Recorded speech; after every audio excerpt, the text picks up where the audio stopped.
ಬೆಳ್ತಂಗಡಿ ವಿಧಾನಸಭಾ ಕ್ಷೇತ್ರದ ಮಾಜಿ ಶಾಸಕರಾಗಿರ್ತಕ್ಕಂಥ ಈ ಮನೆಯ ಮುಖ್ಯ ಸಚೇತರಾಗಿ ಕೆಲಸವನ್ನು ನಿರ್ವಹಿಸಿರ್ತಕ್ಕಂಥ ಕೆ ವಸಂತ್ ಬಂಗೇರ್ ಅವರು 8/5/2024 ನಿಧನವನ್ನು ಹೊಂದಿರ್ತಾರೆ.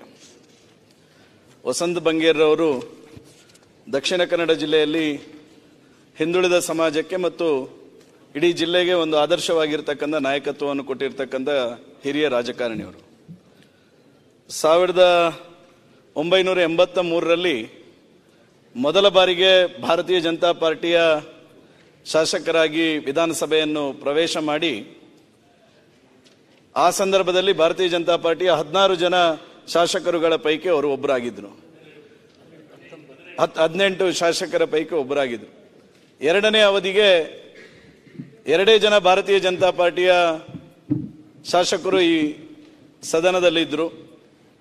ಮಾಜಿ ಮುಖ್ಯಮಂತ್ರಿಗಳಾಗಿರ್ತಕ್ಕಂಥ ಹಿರಿಯರಾಗಿರ್ತಕ್ಕಂಥ BS ಯಡಿಯೂರಪ್ಪನ ಅವರು ಮತ್ತು ವಸಂತ್ ಬಂಗೇರರು ಇಬ್ಬರೇ ಶಾಸಕರಾಗಿ ಈ ಮನೆಯನ್ನು ಭಾರತೀಯ ಜನತಾ ಪಾರ್ಟಿಯ ಮೂಲಕ ಪ್ರತಿನಿಧಿಸಿದ್ರು.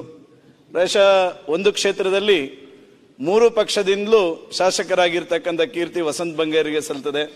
ಭಾರತೀಯ ಜನತಾ ಪಾರ್ಟಿಯ ಶಾಸಕರಾಗಿ, ಜನತಾ ದಳದಲ್ಲಿ ಶಾಸಕರಾಗಿ, ಕಾಂಗ್ರೆಸ್ನಲ್ಲಿ 2 ಬಾರಿ ಶಾಸಕರಾಗಿ, ಸುಮಾರು 5 ಬಾರಿ ಶಾಸಕರಾಗಿ ಈ ಮನೆಯನ್ನು ಪ್ರವೇಶಿಸಿರ್ತಕ್ಕಂಥ ವಸಂತ್ ಬಂಗೇರರು ದಕ್ಷಿಣ ಕನ್ನಡ ಜಿಲ್ಲೆ ಮತ್ತು ಮಲೆನಾಡಿನಲ್ಲಿ 80ರ ದಶಕದಲ್ಲಿ ಮಂಗನ ಕಾಯಿಲೆ ಬಂದಂತಹ ಸಂದರ್ಭದಲ್ಲಿ ಅದರ ವಿರುದ್ಧ ಹೋರಾಟವನ್ನು ವಿಧಾನಸಭೆಯ ಒಳಗೆ ಮತ್ತು ವಿಧಾನಸಭೆಯ ಹೊರಗಡೆ ಮಾಡಿ ಮಂಗನ ಕಾಯಿಲೆ ನಿರ್ಮೂಲನೆಯ ದೃಷ್ಟಿಯಿಂದ ಸರ್ಕಾರ ಅದಕ್ಕೆ ಪ್ರತ್ಯೇಕವಾಗಿರ್ತಕ್ಕಂಥ ಆಸ್ಪತ್ರೆಯನ್ನು ಬೆಳ್ತಂಗಡಿಯಲ್ಲಿ ಪ್ರಾರಂಭ ಮಾಡಬೇಕೆನ್ನುವಂಥ ಪಟ್ಟನ್ನು ಹಿಡಿದು ಪ್ರಾಯಶಃ ಉಜಿರೆಯಲ್ಲಿ ಒಂದು ವಿಶೇಷವಾಗಿರ್ತಕ್ಕಂಥ ಶಾಶ್ವತವಾಗಿರ್ತಕ್ಕಂಥ ಮಂಗನ ಕಾಯಿಲೆಗೆ ಚಿಕಿತ್ಸೆಗೆ ಬೇಕಾಗಿರ್ತಕ್ಕಂಥ ಒಂದು ಆಸ್ಪತ್ರೆಯನ್ನು ನಿರ್ಮಿಸುವಲ್ಲಿ ಸಫಲತೆಯನ್ನು ಪಡೆದುಕೊಂಡಿರ್ತಕ್ಕಂಥವರು ಸನ್ಮಾನ್ಯ ವಸಂತ್ ಬಂಗೇರರು. ತುಳುವಿನ ಬಗ್ಗೆ ಅತೀವವಾಗಿರ್ತಕ್ಕಂಥ ಪ್ರೀತಿ ಮತ್ತು ಅದರ ಬಗ್ಗೆ ಪ್ರೋತ್ಸಾಹವನ್ನು ಮಾಡಬೇಕೆನ್ನುವಂಥ ನಿಟ್ಟಿನಲ್ಲಿ ಮೊದಲ ಬಾರಿಗೆ ವಿಧಾನಸಭೆಯ ಪ್ರವೇಶ ಮಾಡಿದಂತಹ ಸಂದರ್ಭದಲ್ಲಿ ತುಳುವಿನಲ್ಲಿ ಪ್ರಮಾಣ ವಚನವನ್ನು ಸ್ವೀಕಾರ ಮಾಡಿರ್ತಕ್ಕಂಥ ಕೀರ್ತಿ ಇದ್ರೆ ಅದು ಸನ್ಮಾನ್ಯ ವಸಂತ್ ಬಂಗೇರಿಗೆ ಸಲ್ತದೆ ಎನ್ನುವಂಥದ್ದನ್ನು ಈ ಸಂದರ್ಭದಲ್ಲಿ ಹೇಳ್ತೇನೆ. ನೇರ ನಿಷ್ಠುರವಾಗಿರ್ತಕ್ಕಂಥ ನಡತೆಯ ಮೂಲಕ ಅಧಿಕಾರಿಗಳಿರ್ಬೋದು ಅಥವಾ ಸ್ವಪಕ್ಷೀಯ ರಾಜಕಾರಣದ ಪ್ರಮುಖರಿಗೂ ತನ್ನ ನೇರ ನುಡಿಯ ಮೂಲಕ ಸಮಾಜದ ಸಮಸ್ಯೆಗೆ ಸ್ಪಂದನೆಯನ್ನು ಕೊಡ್ತಕ್ಕಂಥ ವ್ಯಕ್ತಿತ್ವವನ್ನು ವಸಂತ್ ಬಂಗೇರರು ಅಳವಡಿಸಿಕೊಂಡಿದ್ರು. ಪ್ರಾಯಶಃ ವಸಂತ್ ಬಂಗೇರರು ಕೇವಲ ರಾಜಕಾರಣ ಮಾತ್ರ ಅಲ್ಲ, ಚಲನಚಿತ್ರದ ವ್ಯವಸ್ಥೆಯಲ್ಲೂ ತುಳು ಚಲನಚಿತ್ರ ರಂಗದಲ್ಲಿ ಸಂಗಮ ಸಾಕ್ಷಿ ಎನ್ನುವಂತ ಒಂದು ಚಲನಚಿತ್ರಕ್ಕೆ ನಿರ್ಮಾಪಕರಾಗಿಯೂ ನಮ್ಮ ಜಿಲ್ಲೆಯ ತುಳುವಿಗೆ ಶಕ್ತಿಯನ್ನು ತುಂಬತಕ್ಕಂಥ ಕೆಲಸವನ್ನು ಮಾಡಿದ್ದಾರೆ ಎನ್ನುವಂತ ನೆನಪನ್ನು ಈ ಸಂದರ್ಭದಲ್ಲಿ ಮಾಡ್ತೇನೆ. ಬಡ ಮಕ್ಕಳಿಗೆ ಶೈಕ್ಷಣಿಕವಾಗಿರ್ತಕ್ಕಂಥ ಶಕ್ತಿ ತುಂಬಬೇಕೆನ್ನುವಂತ ಕಾರಣಕ್ಕೋಸ್ಕರ ಗುರುದೇವ ಶಿಕ್ಷಣ ಸಂಸ್ಥೆಯನ್ನು ಪ್ರಾರಂಭ ಮಾಡಿ ಸಾವಿರಾರು ವಿದ್ಯಾರ್ಥಿಗಳಿಗೆ, ಬಡ ವಿದ್ಯಾರ್ಥಿಗಳಿಗೆ ಶಿಕ್ಷಣಕ್ಕೆ ಶಕ್ತಿಯನ್ನು ತುಂಬಿರ್ತಕ್ಕಂಥವ್ರು ವಸಂತ್ ಬಂಗೇರರು.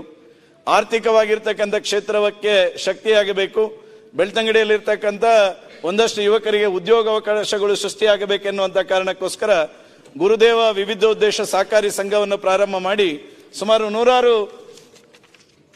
ಯುವಕರಿಗೆ ಉದ್ಯೋಗವನ್ನು ಸೃಷ್ಟಿ ಮಾಡಿ ಆರ್ಥಿಕವಾಗಿರ್ತಕ್ಕಂಥ ಶಕ್ತಿಗೆ ಒಂದು ಸಂಸ್ಥೆಯನ್ನು ಕಟ್ಟಿರ್ತಕ್ಕಂಥವರು ಸನ್ಮಾನ್ಯ ವಸಂತ್ ಬಂಗೇರರು ಎನ್ನುವಂಥದ್ದನ್ನು ಈ ಸಂದರ್ಭದಲ್ಲಿ ಹೇಳ್ತಾ ಇಡೀ ಜಿಲ್ಲೆಗೆ ಒಂದು ಒಳ್ಳೆಯ ರೀತಿಯಾಗಿರ್ತಕ್ಕಂಥ ನಾಯಕತ್ವವನ್ನು ಕೊಟ್ಟಿರ್ತಕ್ಕಂಥವರು ಸನ್ಮಾನ್ಯ ವಸಂತ್ ಬಂಗೇರರು. ಅವರು ಇವತ್ತು ನಮ್ಮನ್ನು ಅಗಲಿರ್ತಕ್ಕಂಥದ್ದು ಇಡೀ ತಾಲೂಕಿನ, ಇಡೀ ಜಿಲ್ಲೆಯ ಜನರಿಗೆ ಅತೀವವಾಗಿರ್ತಕ್ಕಂಥ ದುಃಖ ಆಗಿದೆ. ನೀವು ಮಂಡಿಸಿರ್ತಕ್ಕಂಥ ಈ ಸಂತಾಪ ನಿರ್ಣಯದ ಸಂದರ್ಭದಲ್ಲಿ ಅವರ ಧರ್ಮಪತ್ನಿಗೆ, ಅವರ ಮಕ್ಕಳಿಗೆ ಮತ್ತು ಎಲ್ಲ ಕುಟುಂಬದವರಿಗೆ ಮತ್ತು ಎಲ್ಲ ಅವರ ಹಿತೈಷಿಗಳಿಗೆ ದುಃಖವನ್ನು ಭರಿಸತಕ್ಕಂಥ ಶಕ್ತಿ ಇದೆ, ಪರಮಾತ್ಮ ಕರುಣಿಸಲಿ ಎನ್ನುವಂತ ಮಾತನ್ನು ಹೇಳ್ತಾ ಈ ಸಂತಾಪ ಸೂಚನೆ ನಿರ್ಣಯಕ್ಕೆ ಬೆಂಬಲವನ್ನು ವ್ಯಕ್ತಪಡಿಸ್ತೇನೆ.